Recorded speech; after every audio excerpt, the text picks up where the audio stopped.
My name is Graham Stenhouse. I am currently the worthy governor of the Apprentice Boys of Derry Association here in Londonderry. Can I take this opportunity of welcoming you along to this video where we will be commemorating the Relief of Londonderry in 1689. This year we are unfortunately unable to have our usual celebrations, but we will be hosting the traditions over the weekend, and I hope that in 2021 our association will be back to celebrating our culture, our history and identity. In an issue of the Londonderry Journal in October 1811, a letter writer labelling himself an old Derryman wrote, as far back as he had been able to trace the recollection of the oldest residents, it had been the custom of the inhabitants of all descriptions to celebrate as festivals the days of the commencement and of the raising of the siege. The truth was that the famous siege started to be concurrently commemorated and celebrated almost instantaneously from the relief of the city. What can be classed as the initial official celebration of the Relief of Derry by way of a service of thanksgiving took place in St Columb's Cathedral on 8th of August 1689. It is unsurprising that those who had experienced the iconic events at first hand would organise themselves specifically to remember the events, it apparently happening for the first time in 1714. That year the governor during the siege, Colonel Mitchelburn, formed what was referred to as an Apprentice Boys of Derry Club. In 1718, Colonel Mitchelburn's bloody flag was recorded as being raised on the cathedral for the first time. This symbolic emblem of the great loss during the siege would become the long-standing emblem of the Apprentice Boys, a crimson banner. Other commemorative clubs formed in those early years were the Mitchelburn Club, the Independent Mitchelburn Club and the Phoenix Club, named so in honour of one of the vessels that brought supplies to the starved stronghold. Despite there being few early 18th century accounts, when the first Londonderry City news sheet was being circulated in 1772, the commemorations of the shutting of the gates and the relief were both regarded as being an ancient custom. Public celebrations via way of parades and bonfires were annual occurrences for the anniversaries, which even for a short period included the Roman Catholic Bishop of Derry and a number of his clergy. In 1812 and 1813 the occasions seemed to have moved up a gear, with salutes from artillery guns now a part of the proceedings. 1813 also saw the formation of a Dublin Apprentice Boys of Derry Club. To be a member you had to submit your pedigree, demonstrating irrefutable proof of direct lineage from one of Derry's defenders. In 1814 a new Apprentice Boys of Derry Club was formed in the maiden city, and it is from this that the modern boys can claim their birth. In 1815 the No Surrender Club was born, while in 1844 came the Walker Club. Other clubs came, and in 1861 they banded together underneath a governing body, then and now known as the General Committee. The symbolic importance of the Siege of Derry to all of the loyal population across the island saw the anniversary marked by Orangism and various civic organisations throughout the previous century, but a new development came in 1886. That year loyalists in Lurgan, County Armagh, sought permission to form an Apprentice Boys of Derry Club with a formal tie to the city. It was granted, and Lurgan became the first official branch of the organisation. Many more would follow. Today the Apprentice Boys of Derry number 8 parent clubs, with over 230 branches across Northern Ireland, the Republic of Ireland, Scotland, England, Canada and Australia. Together they are determined to ensure the siege is remembered and the crimson colours continue to fly. Hello, my name is Billy Moore. I'm a past governor of the Apprentice Boys of Derry Association. I'm currently General Secretary. I've been in this position, this role, for the last 27 years, so I'm a wee bit long in the tooth here. I've been asked to say a few words about the Relief of Londonderry celebrations and the components, and many components, that make up the day's events. Obviously, the main part of the day is the procession. The procession in the last number of years has consisted of probably close to 150 bands and clubs. But I'm going to refer to the other components that make up the day's events. The celebration commences on the Friday evening at midnight, and at midnight a ceremonial cannon is taken onto the walls of the city, taken on to Grand Parade close to Royal Bastion. Cannon is fired 4 times. This symbolises 1 and 3, the brave 13 that shut the gates. After the firing of the cannon, then the host club, each of the 8 parent clubs take it in turn to host this event. So after the firing of the cannon, a representative party consisting of 13 members from the host parent club will symbolically close each of the 4 original gates into the old walled city. The rotation for the shutting of the gates is taken from Fergie Gate first, moving on to Bishop Gate, Butcher Gate, and then finally Shipke Gate is the last gate closed. This is symbolic of the rotation the gates were closed during the start of the siege in 1688. The next day, the Relief of Londonderry celebrations. The morning commences with the opening of General Committee. General Committee is the governing body of the association, so we open usually around 9 AM in the morning. The meeting is adjourned, and then the 8 parent clubs and General Committee form up on the walls. We assemble on the walls and we parade the entire circumference of the walled city. This walking of the walls takes place to commemorate all of those that perished inside the city during the Great Siege of Londonderry. Today, each of the parent clubs have their own band, and General Committee has their band as well.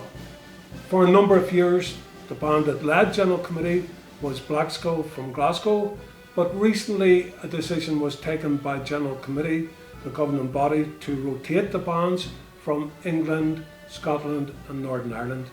So this year, the 331st anniversary of the Relief of Londonderry, the band leading our parade would have been the Pride of Ballinran from Kilkeel.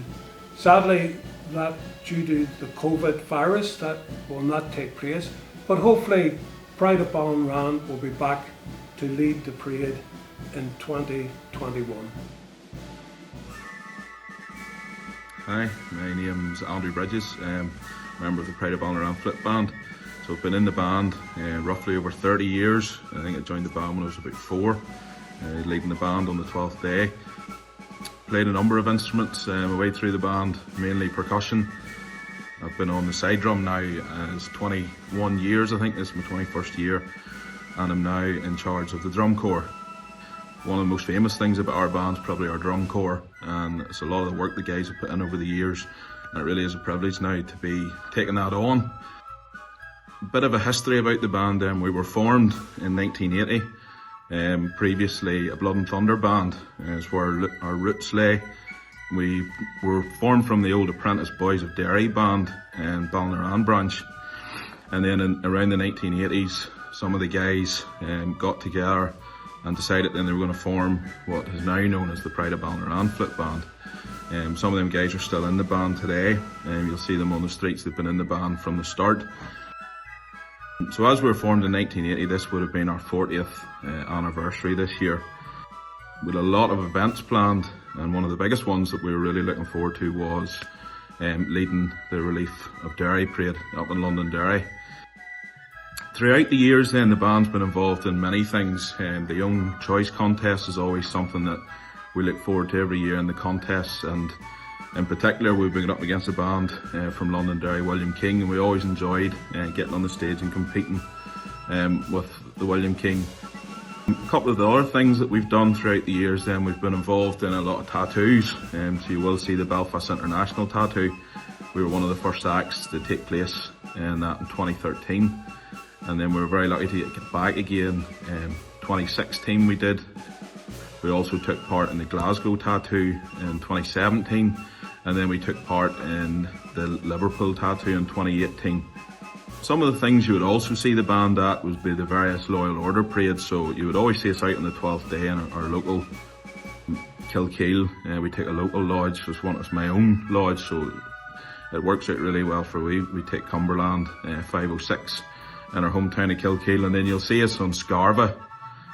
We take Bestbrook Lodge at Scarva, and then Black Saturday we take another local lodge at Bryansford, which is just down the road. And then last year, it'd been a while since we had done Derry Day, and we took a branch from Moneymore. Who great lads. It's been a while since we've done Derry Day. We really enjoyed our day last year. Fantastic outfit to take, really looked after us. And then shortly after that, we got the invite if we would be interested in leading the parade. And it was something, as soon as we heard about it, it was something that we jumped at the chance to do, because a lot of us have never had the chance to parade round the walls, take part in the service in the morning. And for us, it was a really big honour to get asked to do that, and one that we were really looking forward to. Sadly, with COVID, it sort of taken over the world, and it's definitely put us back. The band, we were out on the 12th day. We just had a local picnic for the families up here, and the band got together and played a few tunes, so it was a nice family day. And we haven't been out on the road this year, probably we won't be on the road, but we were really looking forward to Derry Day. Some of the things then that we had preparing to do for Derry Day, we had planned probably to stay up for the night. We had worked out we were going to travel on the Saturday morning, and then we would stay Saturday night, and then we would be able to enjoy some of the festivities that happened around the city that night. So something that we're really disappointed to get out, to miss out on. Preparations, there was a lot of stuff that we were going through. Obviously with something as big as this and as high profile as this, the band puts a lot of effort in, so we had planned that we would have extra practices, and there was a couple of new tunes and stuff that we were going to learn to try and get out on the road. But really, very disappointing that we weren't able to get out. But it's one of them things. It's important that people stay safe, and I know we totally understand the decision to cancel the parades, and is for the better good, but something that we were really looking forward to getting to do. For next year then, we're hoping that our invite still stands. Something that the band, as I say, would have been delighted to have taken part in this year, and definitely something that we would really be looking forward to next year. You can see from the banneret behind me, the old Apprentice Boys colours. That was our first uniform before we went to the style that we have now, was based on the colours of the Apprentice Boys. So the roots of the band are firmly tied with the Apprentice Boys, and it was definitely something that we were looking forward to taking place in, and just disappointing. But hopefully we will be back next year, hopefully bigger and better. So after the walking of the walls, the procession moves to the cenotaph, to the city warming wheel, where a wreath is laid in memory of all our members that perished in all conflicts down through the years. Short remembrance service takes place. Procession then reforms again after the sounding of the last post in the Reveille, the host band playing a hymn, and the remembrance service concludes with the playing of a national anthem. We then move to St Columb's Cathedral. Above everything else, the siege still holds firm, particularly within the walled town here. and especially at the height of the wall town here at the cathedral, which played such a vital part in the events of 1688-89. And that in itself explains the significance for the apprentice boys of the cathedral and the Thanksgiving services, etc., that take place there on every year. Originally, I mean, obviously during the siege, the cathedral played a vital part in the whole activity. Church and kirk did jointly pray and preach within the cathedral. 7,000 people died within this area here of the walled town, many of them buried within the graveyard of the cathedral. And at that time too, of course, there was much Walker and people like that preaching in the cathedral, keeping people going and being mindful of that. At the end of the whole thing, at the Relief of Londonderry in 1689, a great Thanksgiving service was taking place in the cathedral, and that was attended by all of the defenders who had survived the 104-day siege. Thereafter, the flags that were captured at Windmill were brought here, and many of the artefacts of the siege were brought, including Murray's sword, a snuff box, etc. Many of the defenders had prayed here, and by 1714 Mitchelburn had formed loosely a group known as the Apprentice Boys, and they based much of their Thanksgiving service in the cathedral. But it wasn't until the end of the 18th century, at the centenary of the siege, that the great Thanksgiving of the siege and the Relief of Derry took place, including, by the way, I might add, Roman Catholic clergy, etc., who came for the service. Within the 19th century, the growth of the apprentice boys, etc., the cathedral became vitally important for the two great events of the calendar, that is the shutting of the gates in December and the Relief of Derry in August. And throughout, those services have remained constant, and they're very, very well supported every year.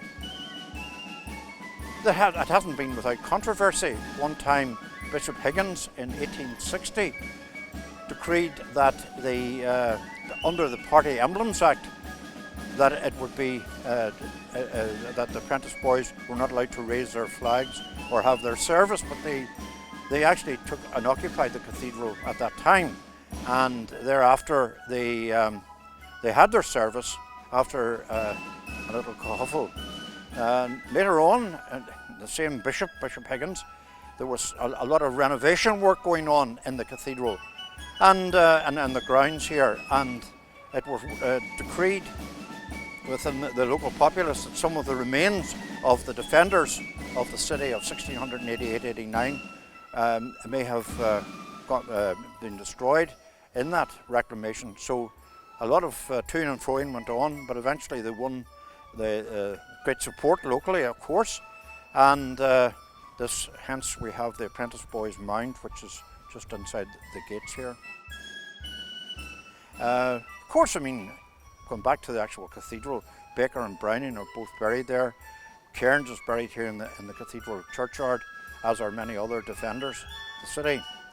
And indeed, just one last bit in that respect, at the end, or second Bishop Alexander's episcopate here in Londonderry, his wife, the famous hymn writer, Mrs. Cecil Frances Alexander, actually hid the effigy of Lundy in the basement of what is now the Masonic Hall, which was then the Bishop's Palace, and she hid Lundy's statue because under the decree at that time it was not allowed to be burnt, etc. And when the police came, she put her children sitting on the effigy of Lundy in the basement and would not allow them to proceed. And thereafter the apprentice boys claimed Lundy from Mrs. Alexander and burnt it in where the diamond is now. And in the 20th century, the cathedral remains very, very involved with the apprentice boys and much of their activity. Sadly, the church itself suffered sectarian attack on one or two occasions when the IRA blew up the courthouse, etc., and some of the windows, etc., of the church were destroyed. But we managed to battle through, and as I say, the one heartening thing is that on those two great days of the year, the shutting of the gates in December and the Relief of Derry in August. Large crowds, very large congregation in the cathedral, always playing thanks for the deliverance of Londonderry. So this is the preliminaries of the day's event. Following the Thanksgiving service, a short pageant takes place at the city end of Craigavon Bridge, again depicting the final days of the siege. At the conclusion of the pageant, the main parade commences at 12:30 p.m. Well, I suppose in terms of the siege pageant, which runs at the end of the bridge prior to the start of the 12th of August parade every year, I mean, I get involved in that. I think it was around about 2013 I became one of the festival coordinators for the Maiden City Festival. What had happened then, the pageant had run for a number of years before that, as long as I can remember basically. It was run by Norman Rossborough and the Crimson Players, but I think just over time, and then something that's kind of happened in the arts is kind of amateur dramatics has kind of faded off the scene to a greater extent. I think that was just kind of a natural process that kind of that cast and that company was going through, so that was kind of fading away. And obviously with my background in theatre, the thought would be that I would sort of take it on and sort of re-enliven it again, which is what it did, of course, sort of with the permission of Norman. It was very important to get kind of his buy-in to it as well, and adapting his script and maybe taking it away from a more narrative script to something which was duologues and whatever, and introducing maybe new scenes, new characters, trying to kind of make it a wee bit more comical instead of something, you know, instead of sort of taking it away from the kind of the sort of the bold, historical story that was trying to tell. So I think sort of the task that I had set myself to do was to kind of take it away from kind of the bare historical retelling of aspects of the siege and try and make it a wee bit more entertaining. You know, I introduced Lundy, who was trying to escape and was struggling to do so and whatever, and a Captain Murray, who was a bit more swashbuckling than maybe history would portray him, but you know, just to kind of enliven and dramatise it a wee bit more.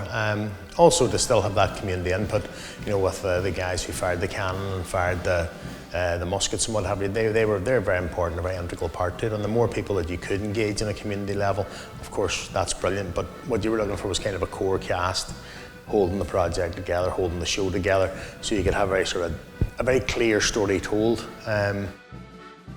And that's what we did since 2013, and that's been ongoing. Obviously now with COVID this year, that's not happening.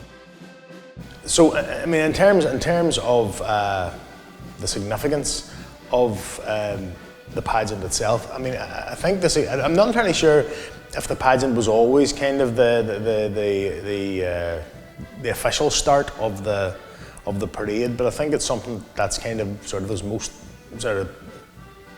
into over the subsequent years, whereby, you know, General Committee marched down with the players behind them. They go and wait in the centre of the bridge, and the pageant takes place on the city side of the bridge. And once the pageant is over, then General Committee go off and pick up the front of the parade and start off. So I think what has now become, it's come the ceremonial start of the celebrations really for the main parade. Obviously, we've paraded the walls before that, and everybody's been to church and what have you. But in terms of kind of the parade proper, the big parade, it is kind of the fire's the starting gun for that, shall we say? And I think that's the significance of it and the importance of it. It's now become embedded in the day, and that's a great thing to kind of see the dramatic arts in there as well. So, to my mind, the significance and the importance of the siege pageant is a central part of the 12th of August celebrations. The main parade starts at 12:30 from Craigavon Bridge, where the officers of General Committee lead the visiting branch clubs through the city centre and back over to the waterside. The parade usually lasts for 2 hours and finishes at May Street, where I have the privilege and the honour of saluting the visiting branch clubs. At 5 p.m, the 8 parent clubs, accompanied by their bands, and General Committee officers, accompanied by their visiting band, lead the brethren back across to the city side and to the Memorial Hall, where the colours are returned. When the 8 parent clubs and General Committee and their visiting bands return to the Memorial Hall in the evening. General Committee then reconvenes and reports are given on the day's proceedings. At the close of that meeting, the National Anthem is sung, and we wish all our visiting brethren all the very best for the rest of the evening and a safe journey home. Believe it or not, Dungiven would have had a band way back when my grandfather was a young fella, and it was a brass band, and wasn't too well received in Dungiven either, but they did play, and my grandfather played the big drum, and I had 3 uncles in the band as well, but then that just depleted and just disappeared off the scene. Then the Lodge in Dungiven, LOL 2036, was given a number of accordions as a gift from a Lodge member, a man called Jim White, and these accordions are sitting in stock, never used, and the band, or the Lodge, and its wisdom made a decision to start up an accordion band, so we started up an accordion band, and I was one of the founder members. As a nipper then, I was learned how to drum by the late Willie Douglas, and he put us through all the rigours of drumming, how it should be done, not the different styles that are out there today, but very formal drumming. And my brother John came in along with me, and the band was formed, so we had an accordion band. A lot of women involved, a lot of girls, and as you know, girls grow up, boyfriends come along, and university comes along, people get married, and the band eventually just went down. The Lodge was without a band for about 10 years.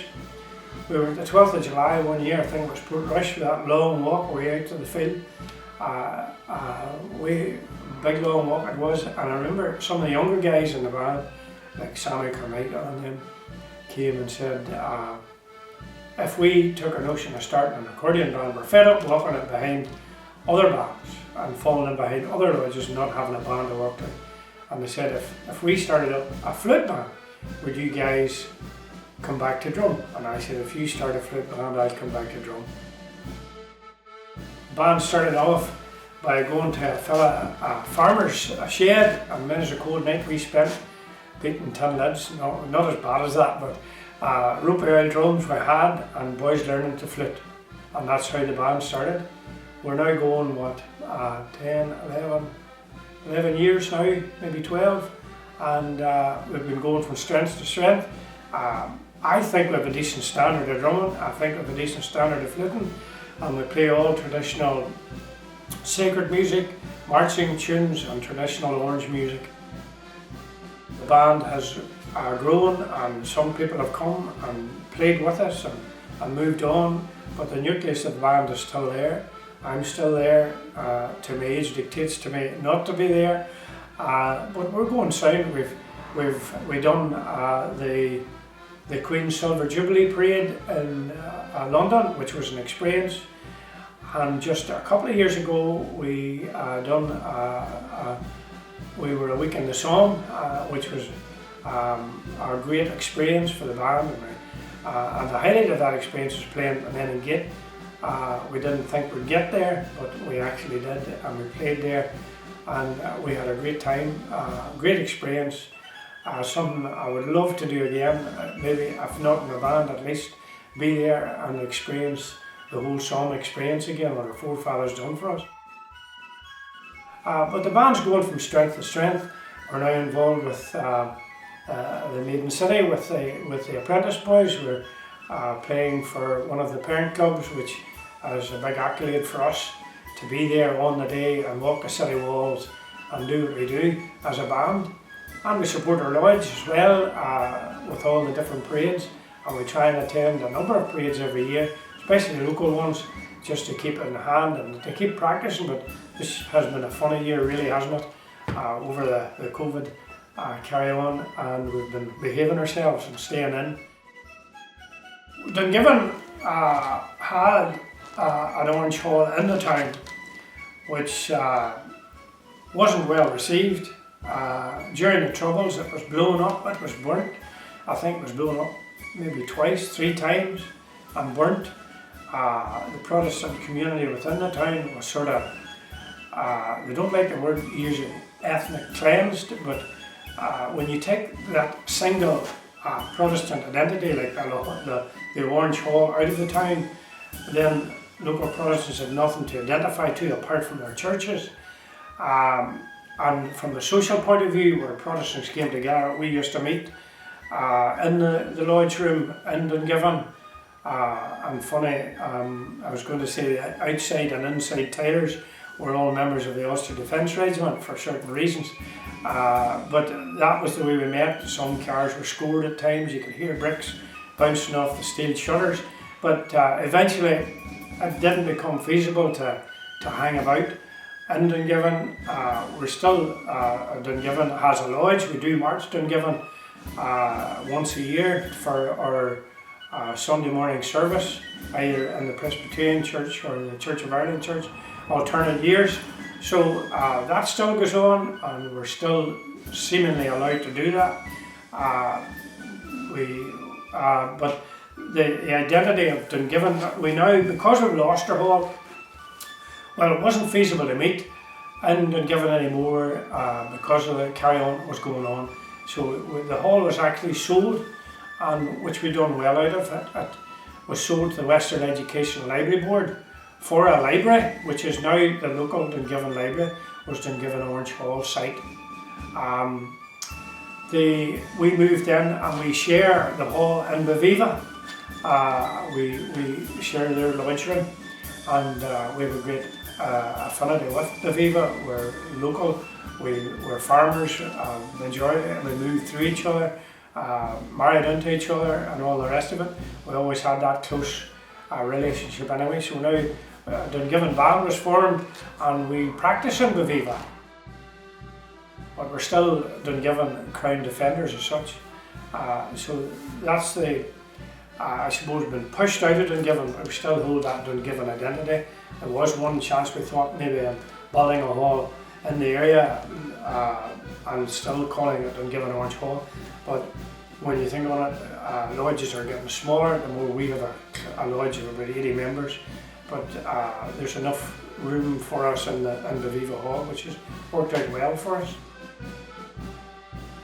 Well, first of all, thank you for giving me the opportunity to speak about my experience in the marshalling, and most recently as Chief Marshal. 33 years now, some of us have served in the marshalling fraternity for the apprentice boys. In the 1990s, it became evident that things had to change as regards management and of our parades. There was a Republican movement of residents groups, etc., had decided they were going to oppose parades, and it was putting a lot of pressure on our organisation. So the best way forward, that the apprentice boys showed great leadership. They took very, very big risks and brave decisions.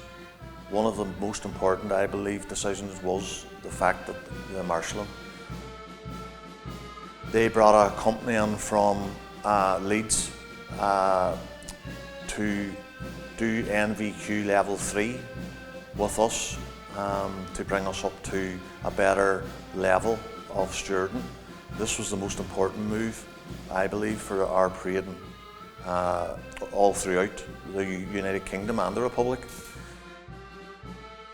So 1990, Drumcree happened and everything just changed, and it's never been the same since. There was about 30 of us done level 3. It was a very intense course, and it was back then whenever things were really bad, and whenever we were being assessed for NVQ, one of the parades where the rioting created £6 million worth of damage, the lady who was training us was there, and she collapsed.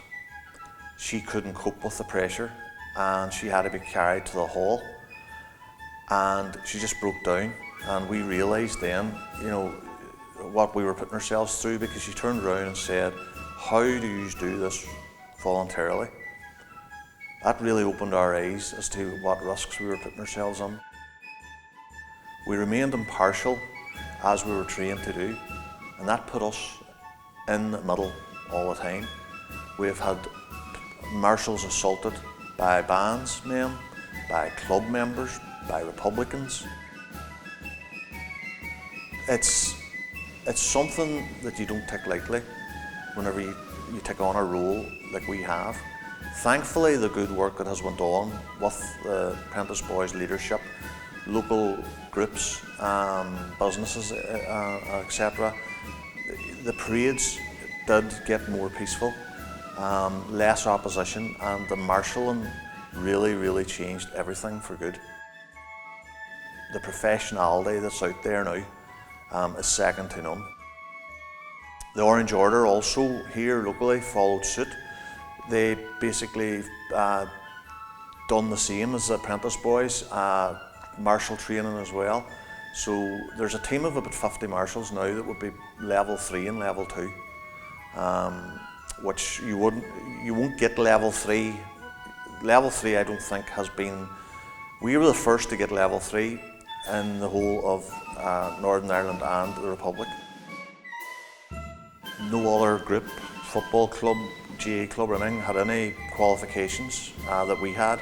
So we were very highly trained, and it was our videos, it was our experiences that were used for the training then of all the football clubs and GA clubs and the door people and stuff like that.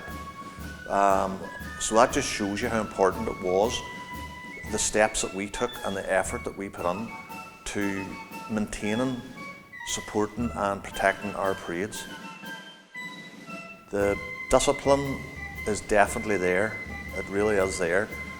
The rules are basically used, and we bring the reports obviously in.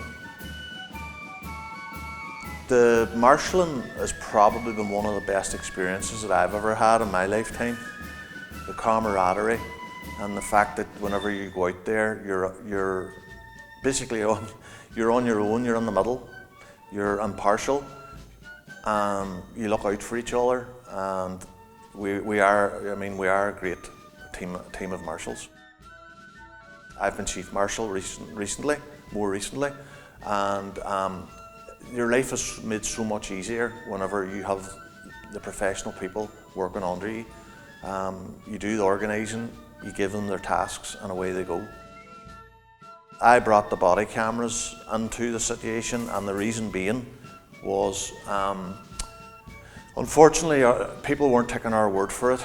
The reports that we were bringing back from our debriefs, basically the marshals have a notebook. They take the notes of anything that they see that could be in breach of rules or anything outside of the parade. Obviously there does be still some tensions.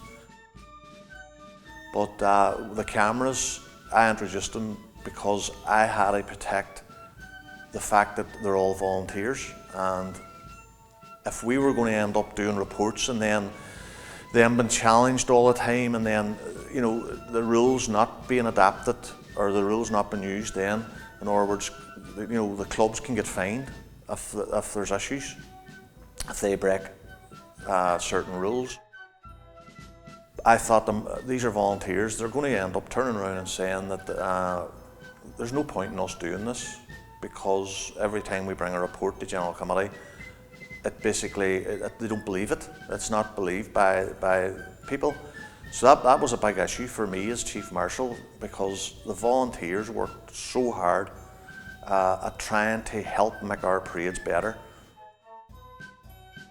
The body cams, first parade, unbelievable, best thing ever. The parade was totally different even atmosphere, I thought. Less gaps is the biggest problem. Spectators have been very forthright about it, saying that that since we have been trained and body cameras and all the rest, that the parade's faring it better to watch because there's no big gaps. The big gaps are a major problem. And the body cameras protect our marshals as well, obviously. There have been obviously issues with people opposing the parade and stuff, and the police have actually been able to use our our footage to basically do investigations into hate crimes, etc. So our whole system is working really, really well, and the marshalling, I could safely say, is probably at the highest level that it can be at this time. And I'm really, really pleased and glad that I've been part of that since basically I was 18 years of age. And the 90s really changed everything forever. The leadership shown by the apprentice boys, the Orange, the leadership, and the marshals has been second to none.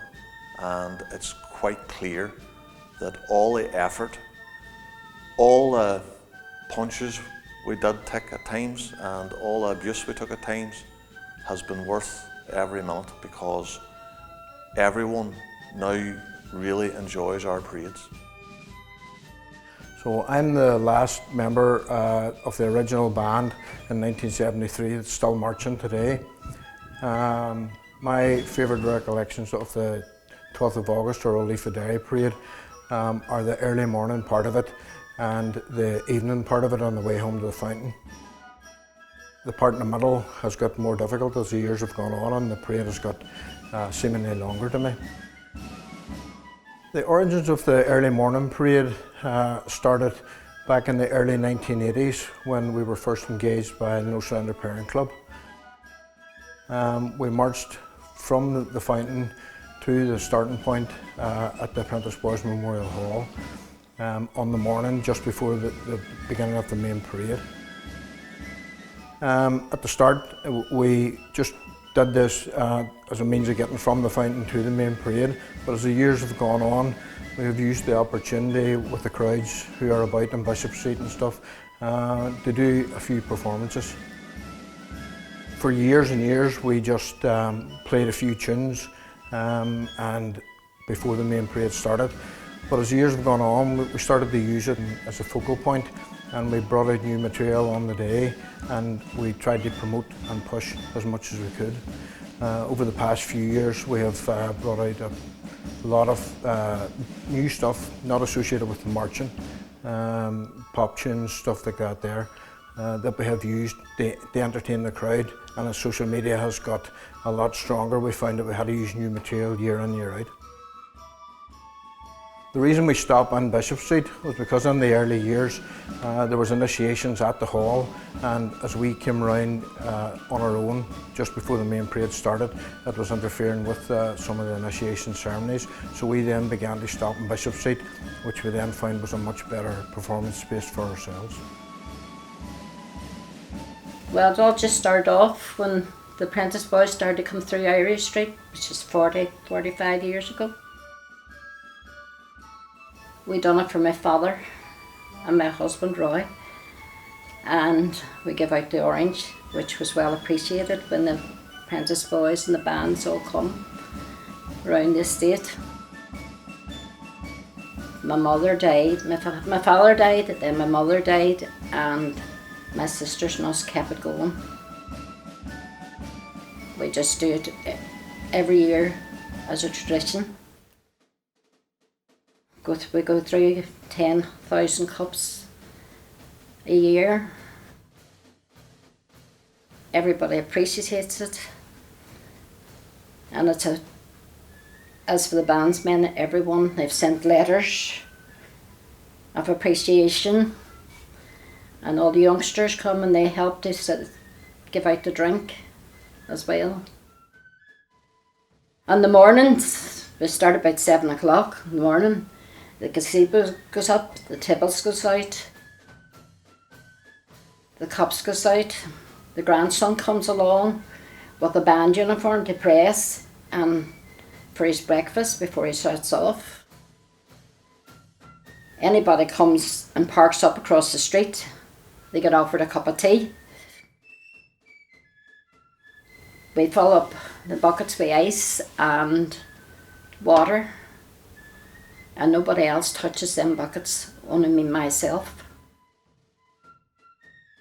When the parade is coming around, we start filling the cups up, and the youngsters and couple of my sisters go out and hand out the orange to them all. Bands keeps going, some of them, and some of them does stop. And then some has to use the toilet, which they come in and use the toilet, and then the apprentice boys too, they just march on too with their cups of orange as well. The youngsters just, the sisters just all run out and hand them to them, and they just keep marching. All our roads up here is all hill, and when they get to the top of Band Drive, come across Van Gardens, they're exhausted. Well, if it's a hot day, they're exhausted, and they just dive for the drinks. Very busy getting their houses ready for the visitors coming. The windows are getting cleaned, and you can see people cutting hedges and that. I always would have quite a crowd. My daughter usually organises the food, because there would be so many here, and we would make maybe chicken supreme. There's always like a buffet, people come and help themselves. We've had the same people coming for years. I would have them from Scotland, England, Northern Ireland. I've made a lot of friends along the way. There's all gazebos, as you walk down Mourne Drive, it's full of gazebos and everybody's out clapping and cheering, and it is really a family day. Well, I would love at the very top of Irish Street, Van Gardens. We'll be waiting patiently for the bands have to come up Band Drive before they turn the corner to Finn, and there's always a lot of people at that corner. And of course you'll have the police, they'll be sitting at the top, just opposite us. And the people we were staying are coming to us for 38 years, and from Liverpool. Before that we had Scots people staying. We've had some fun. They really enjoy it and look forward to it. The night before, of course, we'll be over at the Memorial Hall for the firing of the cannon would be fired the night before. During the day, now, they would take a walk about round the stalls. They would come down Mourne Drive and go to the Dennet Gardens, and that's where the chip bands and all would be all sitting waiting. Jim Roddy, City Centre Initiative. It's been really different and difficult. We've been through various phases of grant aid at the start, people not knowing what to do. When the immediate lockdown came, people panicked. How would they pay their bills, not earning money? So the intervention by the government was very important, both in the grant aid from Department for Communities and Northern Ireland Executive, and then the furlough scheme by the Treasury. That was really helpful. There was just a bit of worry about how that money was going to come through, but when it was fed through to people's accounts, a lot of businesses got great relief. Basically, since then, we've been in recovery mode planning, reopening, which has proven far more difficult than shutting down was. So that's the core of our work now, is how do we reopen this place and get it back to its full trading potential. When people have staff on furlough, bring them off furlough and timing that in such a way that is actually going to be beneficial to them, allowing them to make money, allowing them to be able to earn money, given the fact that they haven't earned in the last 3 or 4 months. The timing of this is so very important. Again, another very important intervention by the Northern Finance Minister is the fact that rates are not going to be charged on retail outlets, hospitality or leisure outlets between now and the end of 31st of March. That's allowed people a bit of breathing space, because the two biggest expenditures that any business has is rates, non-domestic rates, and employment costs. So it's getting the employment costs right, bringing staff back at the right time when people are prepared to go out and shop and people are prepared to go out and trade. That's the key to the recovery. Yeah, well look, listen, we all know the history of the parade. You see, over the last 10 years, trade has really improved year on year as the parade has gone on. Up until that, there was always fear of trouble around the parade and violence around the parade. And whilst people had that fear, they weren't prepared to come out. But we've witnessed over the last number of years, people coming to sit in the streets right throughout our city centre to watch the parade.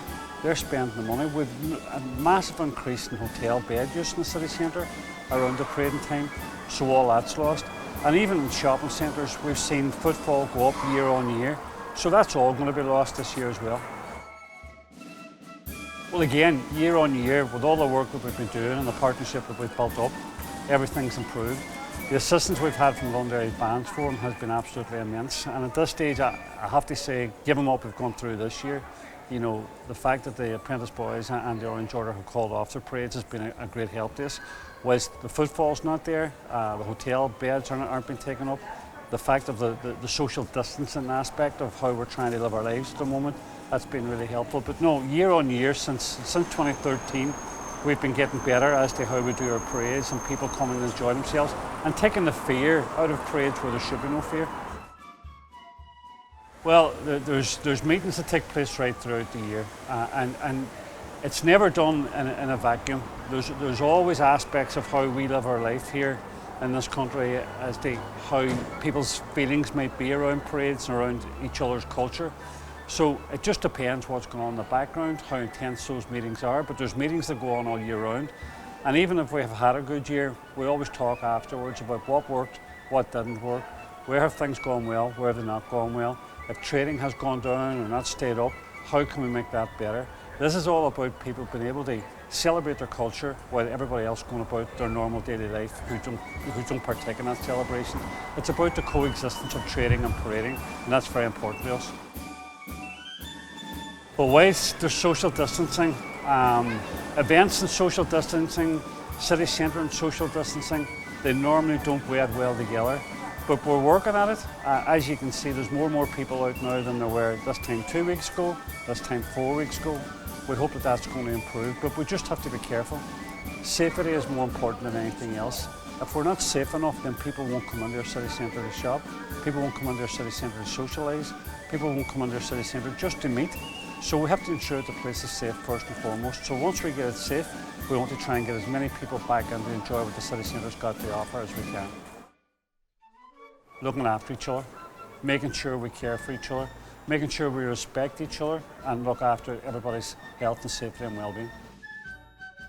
Good morning, my name is Robb. I'm the club manager of the Royal British Legion Waterside Club. We have the poppy shop going, we have barbecues going. It's just really a very family day. Everybody comes together and some music playing in the backgrounds. Just a real family day, so it is. Everybody gets together and people you haven't seen from year to year. It's just a very great day for people coming together to enjoy the 12th of August here in the city. The 12th of August is a very important day for the Royal British Legion here in the Waterside. It more or less keeps us going all year round, or helps us to keep us going all year round. People coming from all parts of Northern Ireland, Southern Ireland, even further afield as England, Scotland, Wales, all come here to meet friends that they haven't, as I said before, if they haven't met them before, say since last year, or meet new friends.